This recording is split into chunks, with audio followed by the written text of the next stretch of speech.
غرور، کسی نے پوچھا غرور کیا ہے؟ جواب ملا، خاک سے بنے انسان کا اپنی اوقات بھول جانا۔ فرق، جناب آپ میں اور ہم میں ایک ہی فرق ہے، تم مہنگے ہو اور ہم قیمتی۔ جب تک بندہ لوگوں کو راضی کرنے میں لگا رہتا ہے تب تک اسے حق بولنے کی توفیق نہیں ملتی۔ لوگوں کی اپنے خلاف باتیں سن کر دینی کام کرنا چھوڑ دینا بے عقل لوگوں کا کام ہے۔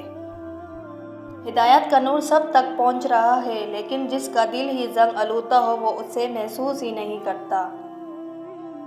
ایک حد کے بعد تو انسان سب کچھ چھوڑ دیتا ہے، روٹھنا، شکایت اور گلے شکوے کرنا، اور پھر دل تو ایسا ہو جاتا ہے کوئی بات کرے تو ٹھیک، نہ کرے تو بھی ٹھیک۔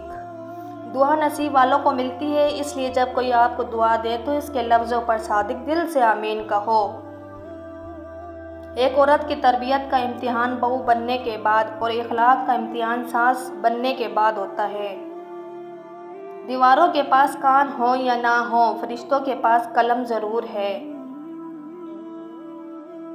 غصہ وہ سزا ہے جو ہم کسی اور کی غلطی پر خود کو دیتے ہیں۔